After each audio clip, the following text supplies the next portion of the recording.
સમયસારાય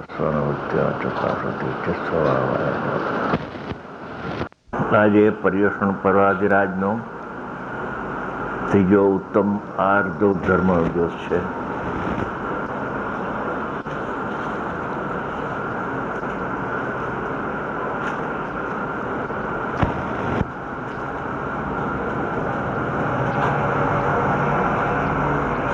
આજે 10 લક્ષણ પર્વનો ત્રીજો દિવસ છે. આજે ઉત્તમ આર્જવ ધર્મનો દિવસ કહેવાય છે.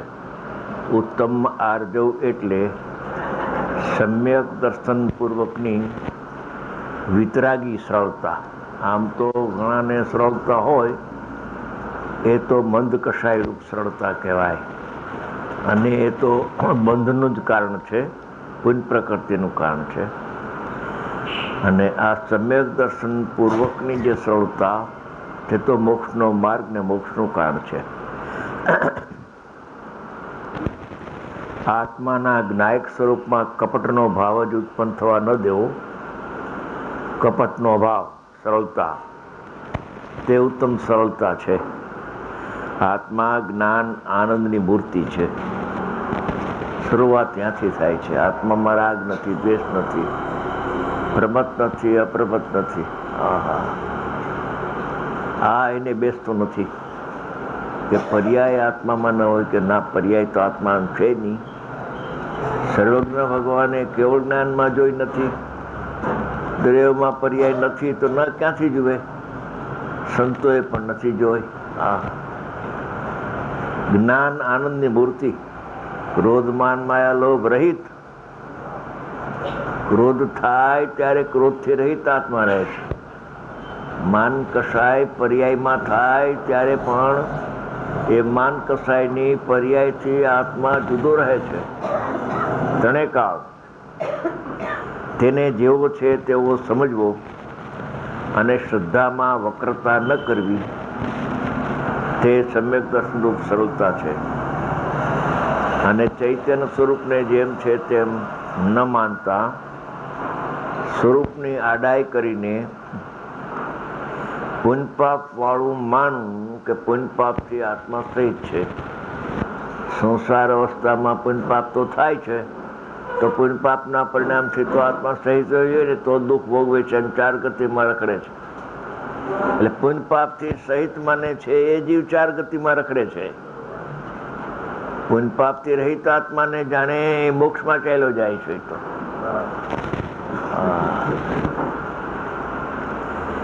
તેમ ન માનતા સ્વરૂપને આડાઈ કરીને પુણ્યપાપ વાળું માનવું તે અનંત કપટ છે. કોઈ પરના સંગથી કે પુણ્ય પરિણામથી આત્માને લાભ માનો તે વક્રતા છે, અનાર્યતા છે. શુભ ભાવથી આત્મા ધર્મ થાય ને આત્માને કંઈક લાભ મળે ને પરંપરાએ. આર્ય એટલે સરળ. જેવું સહજ જ્ઞાયક મૂર્તિ આત્મ સ્વરૂપ છે તેવું જ માનવું. જરાય વિપરીત માનવું તે જરાય વિપરીત ન માનવું તે સરળતા છે. અને ચૈતન્ય સ્વરૂપની સમજણમાં આડાઈ કરીને કોઈ વિકલ્પ કે વ્યવહારના આશરે લાભ માનવો તે અનાર્યતા છે. વ્યવહાર રત્નત્રય પણ રાગરૂપ છે, તે આત્માનું સ્વરૂપ નથી. આત્માનું ગુનાયક સ્વરૂપ પુણ્ય પાપ રહિત છે, અનાદિ અનંત. વ્યવહાર રત્નત્રય રૂપ પરાશ્રિત ભાવથી તેને લાભ માનવો તે અનંત કપટનું સેવન છે અને તે વ્યવહારનો આશ્રય છોડીને નિશ્ચય શુદ્ધ જ્ઞાતા સ્વભાવને જાણવો, માનવો અને તેમાં સ્થિર થવું તે ઉત્તમ આર્જવ ધર્મનો આજે દિવસ છે. સરળતા, વિતરાગી સરળતાની વાત કરી.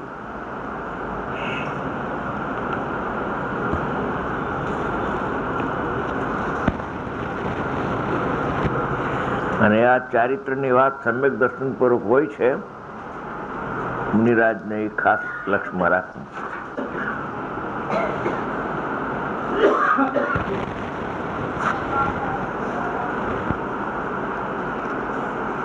હવે પેલા પારામાં સમયસારની છઠ્ઠી ગાથામાં પેલા પારામાં કહ્યું કે આ નિજ પરમાત્મા દ્રવ્ય છે જ્ઞાયક ભાવ. એ અનાદિ અનંત એક સમય માત્ર પણ પ્રમત અને અપ્રમદની દશાઓ ભલે થાય, પર્યાયમાં અશુદ્ધતા, થોડી શુદ્ધતા, પૂર્ણ શુદ્ધતા થાય, પણ એનાથી પરમાત્મા ત્રણેય કાળ ભિન્ન છે, રહિત છે. એવો જે દ્રષ્ટિનો વિષય કે જે ઉપાદેય તત્વ છે, જેનું લક્ષ્ય કરવાયોગ છે, જેમાં હમ કરવાયોગ છે, એવો ત્રિકાળી દ્રવ્ય દ્રષ્ટિનો વિષય જેના જ્ઞાન શ્રદ્ધામાં આવી ગયો હોય એને હવે આત્માનો અનુભવ કેમ થાય? દ્રષ્ટિના વિષયને દ્રષ્ટિમાં લીધો, પણ જ્ઞાન ત્યાં સુધી હજી પહોંચ્યું નહીં, તો તેને વ્યવહાર શ્રદ્ધા કહેવાય, પણ નિશ્ચય શ્રદ્ધા એને પ્રગટ થઈ નથી. તો હવે એની ઉપાસના કેમ કરવી, આરાધના કેમ કરવી? આ આરાધનાના દિવસો છે. આત્માને ન જાણવો એનું નામ વિરાધના છે. અને આત્મા જેવો છે એવો અંતરમાં જઈ એનું લક્ષ્ય કરી લીનતાનો પ્રયત્ન કરવો, એનું નામ પરમાત્મા ધર્મની આરાધના કહે છે. કર્મની આરાધના અનંતકાળથી કરતો આવ્યો છે, પણ ધર્મની આરાધના એને એક સમય પણ ધર્મીને આશ્રય કરી નથી. હવે વિષય આજે આપણો થોડો ગંભીર છે, સૂક્ષ્મ છે, પણ ઘણો ઊંચો છે, સમજવા જેવો છે. સમજાય જાય તો કામ થઈ જાય એવું છે. એ આચાર્ય ભગવાન હવે પ્રયોગ બતાવે છે કે સમ્યક દર્શન જ્ઞાનનો વિષય તો મેં તમને કહ્યો ઉપર પેલા પારામાં, જ્ઞાયક ભાવ. હવે એ જ્ઞાયક આત્મા ધ્યાનમાં કેમ આવે, ધ્યેય ધ્યાનમાં કેમ આવે, એ જ્ઞાનનું જ્ઞેય કેમ થાય, એની હવે વિધિ ને પ્રક્રિયા બતાવે છે.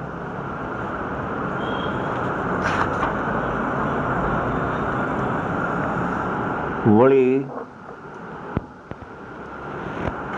એટલે એમ કે છે કે એક ભાગ મેં કયો, પણ હજી વળી એક બીજો ભાગ રહી જાય છે. એ તને કહું છું. બે ભાગ પૂરા તને ખ્યાલમાં આવશે તો અનુભવ થશે. વળી પેલા દ્રષ્ટાંત આપે છે કે દાહ્યના બળવા યોગ પદાર્થના આકારે થવાથી અગ્નિને દહન કહેવાય છે. એમ નથી લખ્યું કે અગ્નિ બળવા યોગ પદાર્થને બાળે છે, એમ લખવાને બદલે એક એક શબ્દની કિંમત છે. જેવા બહારના બળવા યોગ પદાર્થ હોય છે, લાંબા, ટૂંકા, જાડા, મોટા, લાકડા, સૂકા પાંદડા આદિ, એ જે પદાર્થો છે એ અનેક છે. અને અહીંયા અગ્નિ એક છે, અગ્નિ એકાકાર છે, અને એના નિમિત્તો અનેકાકાર છે. એમાં અનેક આકારો દેખાય છે. લાકડું લાંબુ ટૂંકું હોય, કોલસા હોય વગેરે. તો કે છે દાહના બળવાયોગ પદાર્થના આકારે, જ્ઞાકાર કેવું છે ને, એટલે દાહ્યાકાર લેવું છે. એના આકારે થવાથી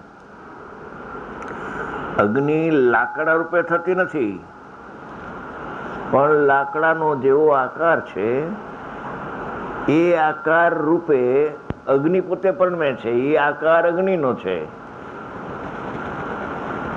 ઓલો આકાર લાકડાનો છે. લાકડાનો આકાર લાકડામાં નિમિત્તપણે રહેલો છે. આકાર એટલે એનું સ્વરૂપ, લાંબુ ટૂંકું વગેરે.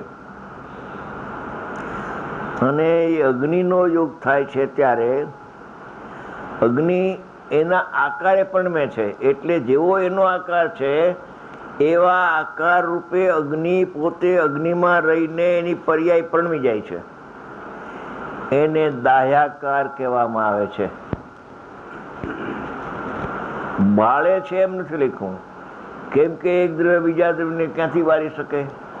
ઈંધન તો ઈંધનનું છે, અગ્નિ તો અગ્નિની છે. ઈંધન અગ્નિમાં નથી, અગ્નિ ઈંધનમાં નથી. બે પદાર્થ જ ભિન્ન ભિન્ન છે. અગ્નિ લાકડાની અડતી નથી, પણ અગ્નિનું નિમિત્ત પામીને તે સ્વયં પોતે અગ્નિ રૂપે પરણવી જાય છે. નિમિત્ત માત્ર છે, એનું કરતા નથી. અહીંયા અગ્નિનો ઉષ્ણતા રૂપે બળવાનો થવાનો એનો સકાળ છે, નિમિત્તનો. અને વા એને ઉપાદાન રૂપે જે ટાઢું લાકડું છે એનો સકાળ શીત પર્યાયનો વ્યય થઈ ઉષ્ણ પર્યાય રૂપે પરણવાનો એનો સકાળ છે. એનું ઉપાદાન છે ને આ એનું ઉપાદાન છે. બે ઉપાદાન ભિન્ન ભિન્ન છે, એટલે કોઈ કોઈનો કરતા હરતા છે નહીં. પણ યોગાનુયોગ જ્યારે એવો યોગ બને છે ત્યારે કોઈ નિમિત્ત નૈમિત્તિકના સંબંધથી જોવામાં આવે તો એ દાહ્યાકાર રૂપે થાય છે. અગ્નિ જેવા આકારો છે એવા આકાર રૂપે પરમે છે. થવાથી અગ્નિને દહન કહેવાય છે, બાળનાર કહેવાય છે.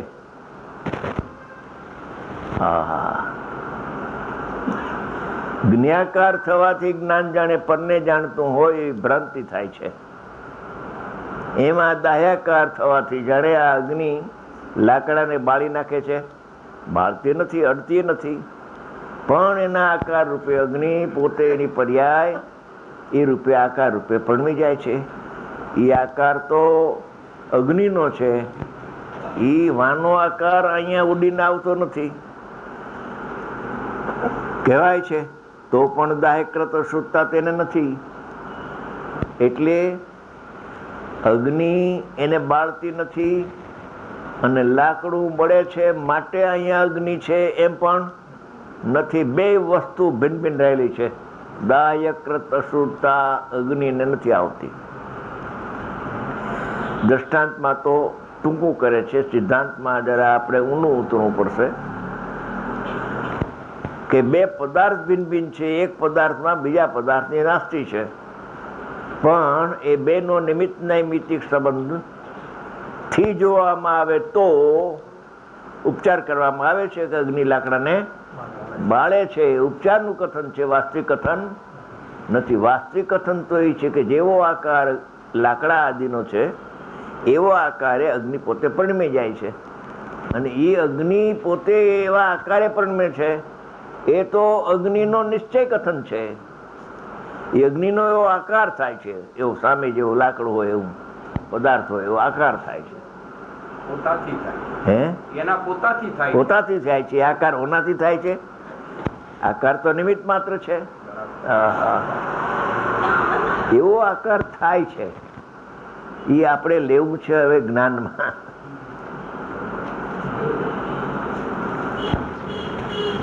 તો પણ દાહ્યકૃત શુદ્ધતા તેને નથી.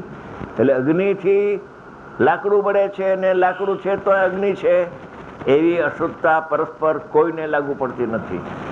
સૌ પોતપોતાના ભાવે પરણમે છે. અગ્નિ એના ભાવે પરણમે છે, લાકડું એના ભાવે પરણમે છે. તેવી રીતે હવે આપણે સિદ્ધાંતમાં ઉતરવાનું છે.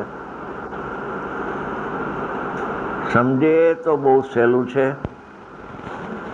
પણ એક વાત કહું બધાને કે એક અહીંયા બેઠા છે ત્યાં સુધી 1 કલાક પૂરતું તો સ્વપર પ્રકાશકનું લાકડું છે ને એને અહીંયા એક બાજુ મૂકવું, દરિયામાં ફેંકતા નહીં. હમણાં તમને સાચી વાત લાગે ને આ ખોટી વાત લાગે તો ફેંકી દેજો, બાકી ત્યાં સુધી સ્વપર પ્રકાશકનો જે લાકડું છે, સ્વને જાણે ને પરને જાણે, એવો જે પ્રમાણ જ્ઞાનનો પક્ષ છે જેમાં વિધિ નિષેધ થઈ શકતું નથી. પ્રમાણ જ્ઞાનમાં વિધિ નિષેધનો અભાવ છે. સ્વપર પ્રકાશક પ્રમાણ જેનું લક્ષણ એવો વ્યવહાર છે.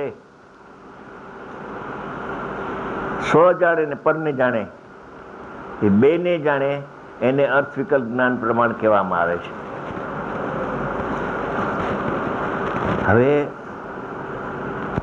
ભાઈ પંચાધ્યાય આવતો, પંચાધ્યાય લાવ.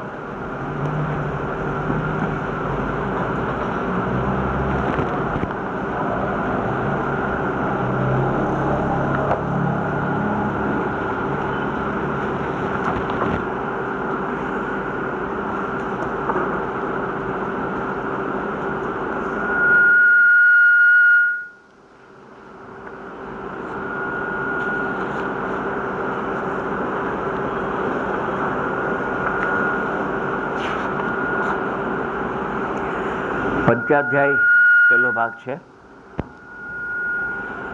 એની 541 ગાથા છે અને 558, એ 2 ગાથા આપણે આધાર ઉપર લેવું છે. 541 અર્થ વિકલ્પો જ્ઞાનમ પ્રમાણમ ઇતિ. જેમ પ્રમાણનું લક્ષણ કહેવામાં આવે છે કે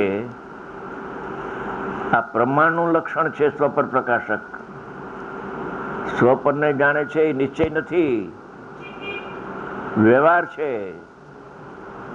અને એ વ્યવહાર સાચો લાગે તો અજ્ઞાન છે.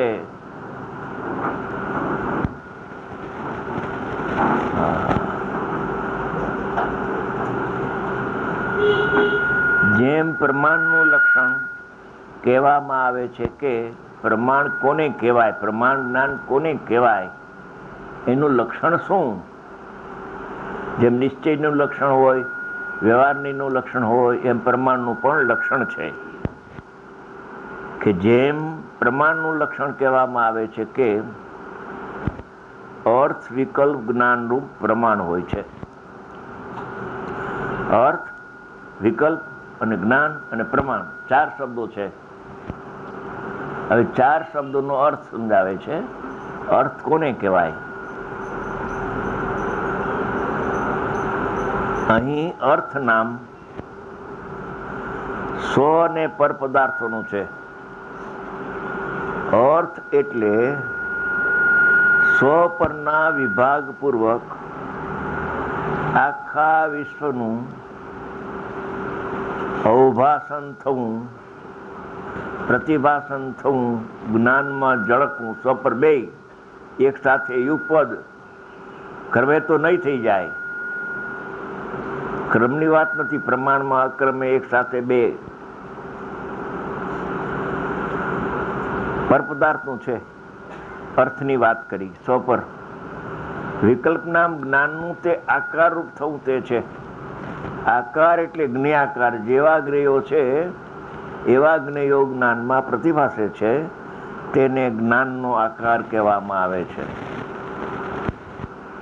એ આકાર થવું તે છે. અર્થાત સ્વ પર જ્ઞાન થવું, સ્વ પરનું પ્રતિભાસ થવો, તે જ પ્રમાણ જ્ઞાન છે. સ્વ પર 2 એક સાથે દ્રવ્ય પણ છે અને પર્યાય પણ છે. અતિન્દ્રિય જ્ઞાનમાં આત્મા છે અને વર્તમાન ઇન્દ્રિય જ્ઞાન પણ છે. 2 છે. પ્રમાણમાં 2 આવે. અત્યારે તો આપણે જ્ઞાનની પર્યાયનું પ્રમાણ લઈને એમાં વિધિ નિષેધ ઉતારવા છે. બાકી દ્રવ્ય પર્યાય સ્વરૂપ જે આખી વસ્તુ છે પેલા પારામાં, એ પણ પ્રમાણ, સામાન્ય વિશેષાત્મક આખો આત્મા પ્રમાણનો વિષય છે. એમાં વિધિ નિષેધ એમ કરવું કે દ્રવ્ય તે હું ને પર્યાય તે હું નહીં, એમાં દ્રષ્ટિનો વિષય આવે છે. અને જ્ઞાનના પ્રમાણમાંથી જો વિધિ નિષેધ કરે તો આત્માનો અનુભવ થઈ જાય છે.